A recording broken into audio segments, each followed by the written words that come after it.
วันนี้ทิเชอร์เตรียมคำศัพท์ farm animal มาให้เด็กๆได้เรียนรู้นะคะทิเชอร์เตรียมมาทั้งหมด10คำศัพท์มีสัตว์ทั้งหมด10ตัวนะคะนี่มีสัตว์ทั้งหมด10ตัวเดี๋ยวเราจะมาอ่านตั้งแต่หัวข้อและก็คำศัพท์ต่างๆทั้งหมด10คำนะคะเด็กๆตั้งใจฟังและตั้งใจพูดตามทิเชอร์ฝึกออกเสียงตามจะได้พูดเป็นนะคะมาดูหัวข้อนะตัวแรกเลยสีแดงตัวนี้ farm animal farm animal แปลว่าสัตว์ในฟาร์มnumber one คำแรกนะ number one sheep แปลว่าแกะต่อไป number two cat แปลว่าแมว number three horse แปลว่าม้าต่อไป number four goat แปลว่าแพะต่อไป number five dog แปลว่าสุนัขต่อไป number six cow แปลว่าวัวต่อไป number seven hen แปลว่าแม่ไก่ต่อไป donkey แปลว่าลาต่อไป rabbit แปลว่ากระต่ายต่อไป duck แปลว่าเป็ดdonkey นะคะ donkey ก็คือจะคล้ายกับม้าเลย แต่ donkey จะตัวเล็กกว่าจะตัวเตี้ยกว่านะคะหรือช็อตสั้นนะคะ จะเป็นเหมือนม้าแคะนะคะเราเลยเรียกว่าลาแบบนี้คือลานี่เขาไว้ขนของอะม้าเล็กๆน่ะอันนี้นะสมัยก่อนเราไม่มีรถไม่มีอะไรเขาจะใช้ลาแบบเอาของมาใส่ไว้บนหลังของเขานะคะทีนี้ทิชเชอร์จะพูดภาษาอังกฤษเด็กๆแปลเป็นไทยพอทิชเชอร์พูดเป็นภาษาไทยเด็กๆพูดภาษาอังกฤษโอเคนะคะ number one นะ sheep again sheep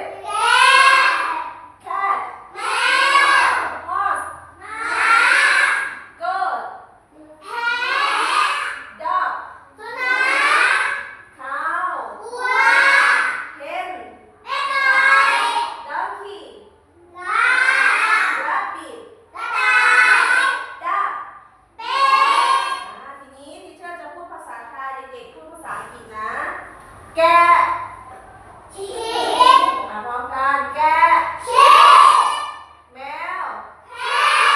ม้าแพะสุนัขวัวแม่ไก่ลากระต่ายเป็ดvery good ปรบมือให้ตัวเองค่ะเก่งมากพอจะจำได้หรือยังคำศัพท์10คำจริงหรือเปล่างั้นขอทวนอีกรอบหนึ่งนะว่าจำได้จริงไหมทีนี้ให้เด็กๆอ่านและแปลเองเลยนะคะหนูสะกดไปทีละตัวนะคะnumber one นะสะกดก่อนแล้วอ่านและแปลเลยนะคะ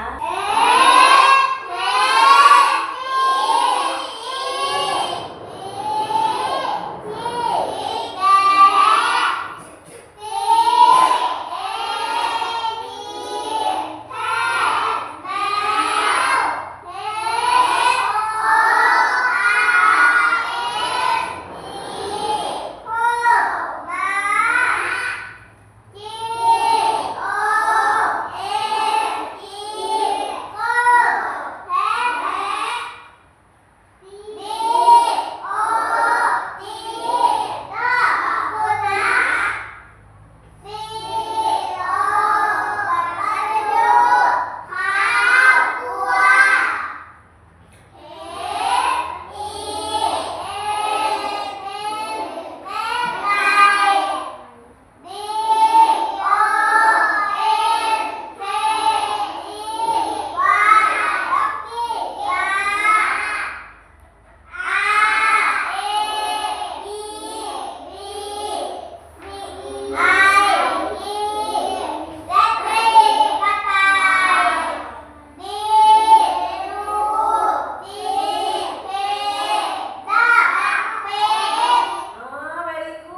วันนี้ทีเชอร์จะมีคำศัพท์ให้เด็กๆดูศัพท์ในฟาร์มทีเชอร์เตรียมมาให้ จะให้เด็กๆนั้นนี่เขียนเขามีคำศัพท์ภาษาอังกฤษมาให้ใช่ไหมคะทีเชอร์จะให้เด็กๆนั้นเขียนเป็นภาษาไทยนะคะนี่แปลภาษาไทยอย่างชิปแปลว่าชิปแปลว่าอะไรคะหนูก็เขียนคำว่าแกะทีเชอร์เขียนแปลให้แล้วนะคะ ต่อไปแคทล่ะฮอสเกิดอะไรคะด็อกทำไมด็อกไม่พูดหมานะคะคาวเกนด็อกกี้รับบิทดักนี่ถ้าสัตว์ตัวไหนหนูไม่เคยเห็นหนูดูได้เลยม้ากับลาจะคล้ายกันแต่ว่าลาที่ฉันบอกแล้วลาจะเป็นยังไงตัวเตี้ยตัวเล็กกว่าม้านะคะต่อไปนี่แพะนี่ดูแพะจะเป็นแบบนี้จะมีเคราแพะจะเหมือนกับกวางเลยคล้ายๆกวางแต่ว่าเขาจะมีเขายาวๆแต่กวางจะเป็นเขาแบบเป็นเหมือนกิ่งไม้เป็นง่ามๆใช่ไหมคะแต่ว่ากวางแพะเนี่ยแพะจะเป็นเขาแบบแหลมๆเหมือนวัวเหมือนควายเลยแบบนี้แล้วจะมีเขาเหมือนหนวดคนเขาเรียกเขานะคะเหมือนหนวดคนยาวๆเลยนี่อยู่ตรงปากเขานี่นะคะหน้าตาเขาจะเป็นแบบนี้นะนี่ทีเชอร์จะให้เด็กๆไปเขียนแปลเป็นภาษาไทยหนูดูภาษาอังกฤษที่ทีเชอร์เขียนให้เหมือนอันไหนหนูเขียนภาษาไทยคำแปลตรงนี้ในช่องนี้นะคะเขียนตัวเต็มบรรทัดสวยงามนะคะแล้วก็ระบายสีนี่ color the picture ด้วยนะให้สวยงามนะคะโอเคไหมคะโอเคค่ะ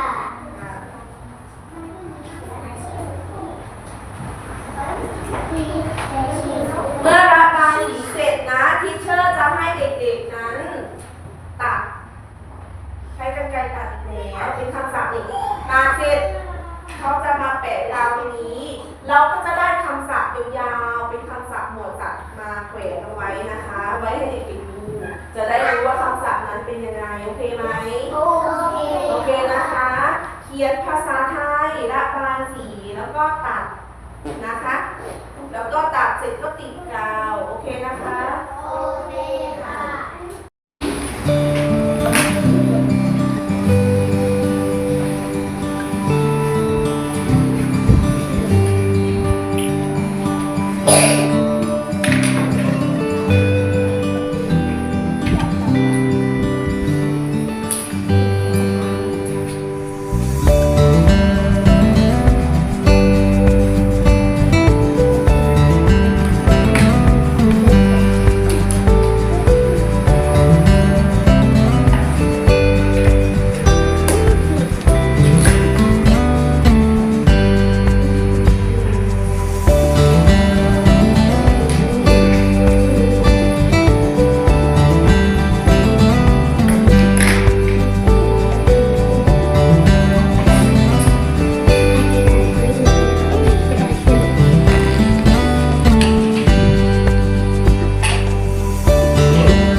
ค่ะทานเลยค่ะ